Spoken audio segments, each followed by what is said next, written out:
Hey, my fellow truth seekers, brethrens. Truth Seeker back, giving you guys part 2 of the 1 of 2 season finale of the Sisterhood review here. Season 1, episode number 8 now, okay? So let's just get to the meat and potatoes of this thing, you guys. The husband is home and the pot of food is simmering. So I'm going to try to keep this short. If you guys didn't see part 1 of this too, go back and look at my other video, part 1 of season 1 of the Sisterhood, part 7. Okay. Also subscribe, guys. Okay. Keep updated with your girl. All right, your family. So okay, we're gonna go ahead and jump back in to where we left off at with season 1, episode number 7. Okay, so we're gonna go ahead and go here. All right, this episode is called the Olive. Thou shalt extend an olive branch. It opens up with Pastor Tara praying, revealing her feelings of persecution by the girls for telling the truth. You know, in the other episode where I left off at in the other video, they were sitting at dinner and the girls were just crucifying this girl because they were trying to guilt her into going to visit that pimp. Like they all did, you know. And Pastor Tara, you know, she made very good points saying that she didn't feel it in her spirit to go. You ever felt like that? Like sometimes your friends may want you to do something or go somewhere and you're just like, that don't really resonate well in my spirit, you know, and it just bothered you. Or maybe you felt something in your spirit not to do something and you did it anyway. I have. And you did it anyway, and it turned out to just be terrible. So you have learned to go with that feeling in your spirit. And I agree with that. You know, if God have not told you to go back in there, you know, and go against something that he would not advise you to do, don't do it. Okay? Beloveds, it's just not worth it. You know, that feeling afterward, that after the fact guilt, you know, or even possibly getting hurt. You know, she was concerned about, I don't know this person, you know, I dealt with you, I rolled out with y'all to the club, you know, and dealt with your crazy, foolish self, get drunk and flirting and playing these ungodly games before my eyesight. But, you know, going into the hood, going to visit your pimp, I'm sorry, I can't roll out with you. That's why Pastor Delana don't, you know, deal with them in that way.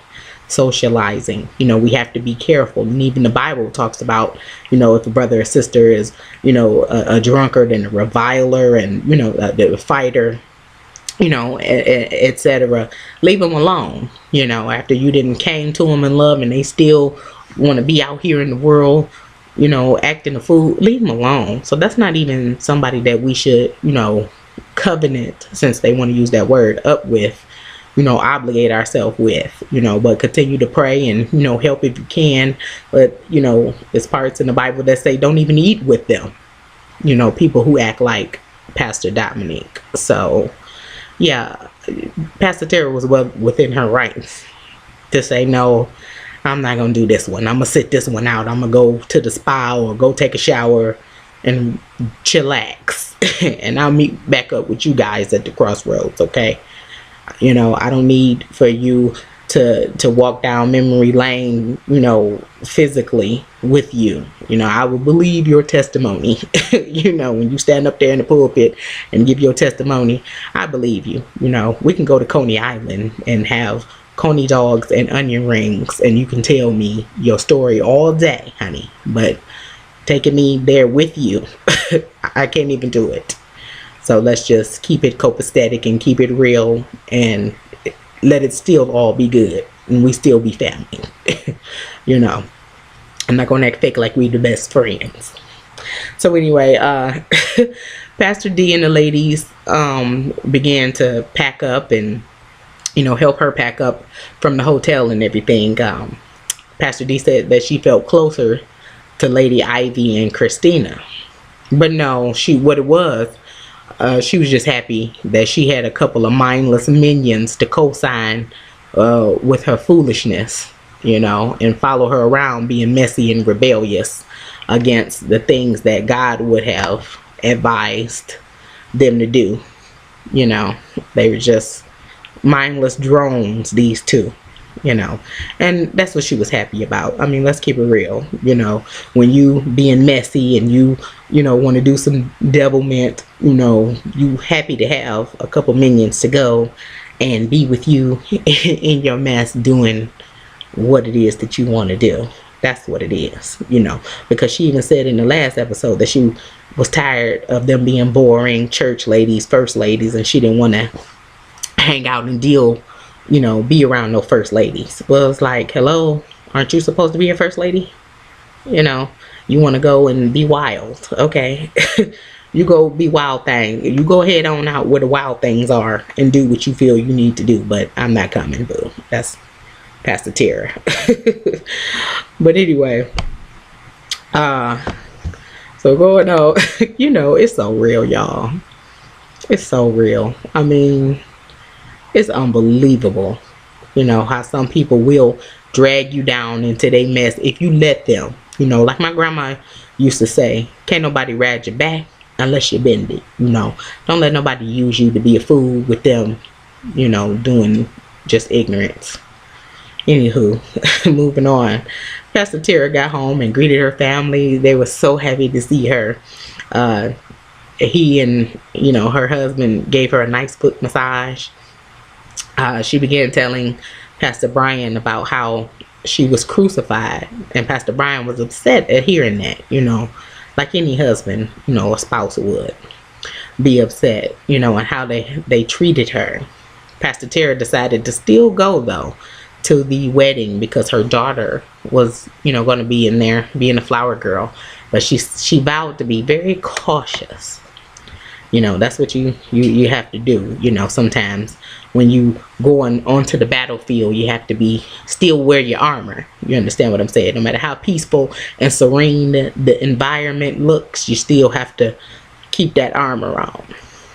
So anyway, Lady Ivy and Christina and Pastor D met for lunch. They all sitting around looking like a hating hen group. Lady Ivy told the ladies that she was pregnant, and they all got excited, and Pastor D said, wow, you really took that be fruitful and multiply thing seriously. That made me laugh. That was, kind of funny, because I'm just like, me personally, just being honest, I was unimpressed. I was unenthused, because I mean, all of that Isley Brothers in between the sheet stuff that they do and let the business out. I mean, what do you think was supposed to happen? I mean, that's what happened, Sweet Pea. Whoop-de-doo. But anyway, they sniggled and giggled and talked about Pastor Tara like a dog and made bets on whether or not she would cause drama at the wedding. Pastor D said she would lay hands on her if she did. Yeah, real church lady talk, right? Not so much. But anyway, I'm confused because it's Pastor D who was the troublemaker. But moving on, Pastor Delana and her husband discussed her rejoining in with the girls, and they vowed to, her and her husband vowed to pray so that there would be no mayhem and foolishness, the pop off at the at the wedding, and that's what needs to happen. Prayer. I ain't mad at them for wanting to do the prayer. But Pastor D and Lady Christina and Ivy, they all ended up in the next scene going shopping for dresses. Okay, Lady Christina tried on a dress so tight that the dimples in her butt and thighs looked like craters in an asteroid in the 2012 thing that was supposed to hit the earth. Okay, we're gonna see. I'm gonna have to say sorry for that later, but anyway, Moving on. Pastor D picks out a Big Bird little cousin peacock Halloween costume ball dress. I'm not gonna apologize for saying that because that was a mess. It was a mess in that dress, and the dress was a mess. Well, what? We got to. What? It's so real, family. We can talk. We got to watch what we put before our eyesight. That's just what just came up in my spirit. We have to, all of this, these eyes protect our eye gates, our mouth gates, our ear gates, mind gates. It's just, they will put anything before us to just have our minds distracted. Because that's all that was, a distraction. A distracting mess. Christina eggs her on about wearing the dress. In the first place. She's like, yeah, which it left in my spirit that I felt it was sabotage attack, personally. I felt like she wanted her to look like a fool, at her thing, so she gonna egg that on, that mess. While Lady Ivy, she told the truth. She was like, that thing is, I got to take it all in because it's so ugly, it's a mess. Don't do that. But anyway, moving on. Pastor D was getting her makeup put on and talking about practicing what you preach, and in regards towards Pastor Delana, adding that she still would not forgive her if Delana doesn't forgive her. And I'm just like, then she, had a nerve to get up and be modeling that feather duster dress, I mean her wedding dress. And fake Christina, and Ivy praises that ugly thing. I just laughed because it was terribly fun. You know what? That dress was exactly terrible. I'm just gonna say it, y'all. Y'all don't want me to be keeping it. You don't want me to say that, y'all. People who like that dress, it was ugly. Yes, I said it. Write me if you want to. It was a mess and a half times 12.com. And then my question was, why did Ivy choose to wear a black dress to a wedding? What was that all about? Why did Ivy had that black dress on? What was the black dress though? Old presidential ball gown, black and white tie event going dress. I didn't understand. I didn't like Lady Christina's dress. It just no. It wasn't a good day for dresses that day. And then Pastor Dominique is complaining about Pastor Tara wearing white, talking about who wears white to a wedding, is all about me. Okay, Pastor Delana had on white as well, better than black. You didn't wear white. You didn't think of yourself as pure, or as driven snow or anything like that. I don't know why it bothered her, but it did. But consider the source. Anyway, wedding time. Dominique walked down the aisle, and Pastor Tara was asked what she thought about Dominique's dress. And she said the peacock dress fit her cocky personality. I mean, what you gonna do? I was glad to see that they picked Christina's husband to do the wedding vows instead of that old freaky pastor husband of Ivy. He freaks me out. Just, I see him and I think, no. I don't need Pastor Pervert trying to teach me no sermons from the book of nothing. I erased them out they've been blotted out of the book of my mind. I told y'all in the other episode of this video, no. They had to go out of my mind. And I'm glad it's the end of the season where I don't have to think about what they doing in the bedroom and all of that. I don't have to see it before my eyes any longer. It's gone. Poof. So Pastor D ended up speaking privately with Pastor Delana, and she apologized, and Pastor Delana accepted her apology, but she still appeared cautious, as well as she should be. You don't drop your guard around a snake for a second. That's your life. She seemed guarded, and you can't blame her for that. That's just, we all should be conscious and aware that the enemy, he has his moments where he can appear sweet. Y'all ever seen that Sour Patch Kid commercial where the Sour Patch Kid, he do something sour, and then you looking like, what did you do that for? That was scandalous. And then he do something sweet, he be all sweet, and then that person drop their guard and they like, oh, no, we're not doing that with the devil or the devil's people in these last days. But anywho, it was good that she apologized. She was flat out wrong. Pastor Delana gave her husband, Pastor Delana and her husband, I should say, gave Pastor D and her husband a gift of song. They sung a sweet song and it was very nice. But I would have rather had them to buy me something I could use, like a crock pot or, a living room set or something, that I can kind of see. Song was nice. I'm not going to, hate on the song or nothing, but, when I renew my vows, y'all, for my, I've been married 16 years. When I renew my vows, maybe on the 20th year and everything, I want y'all to send me something I can see, kind of, put up on the thing, and maybe a new picture or something. Y'all know I got my little pictures. Y'all send me some for my 20th anniversary and everything. Okay.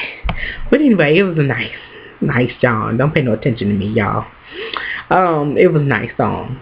Big ups to Pastor Delana and her husband for that. That was nice. Pastor D and Pastor Tara came together, and talked to the side, and, they agreed to, get understanding with one another and, be nice toward one another. And I thought that was nice, for now.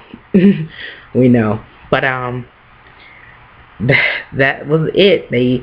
Pastor D and her husband got into their ride and had the little just married sign, and they went off and to the sunset, and, renewed vows done. And that was very nice, so I definitely pray for them, keep them lifted up, because that's what it's all about. Definitely staying in prayer. I praise Jesus for my marriage, and, yes, you have the rough times, but that's why you have to stay in prayer. And you know what? Like I said in the other video, I'm going to make another video, and we're going to have a powwow, married ladies, and single ladies, you later. But me and my married sisters will go have a powwow in another video that I'm going to make. Okay, you guys make sure you be there, subscribe. Definitely. Also want to congratulate Sister Nikki for joining Empower. Girl, you clicked on that link the other week, and you are doing phenomenal now. I got your email, and you're welcome. Praise Jesus, not me. I just put the link out there. You guys who are action takers, you take it, and you go ahead and make this extra money. I mean, it's out there.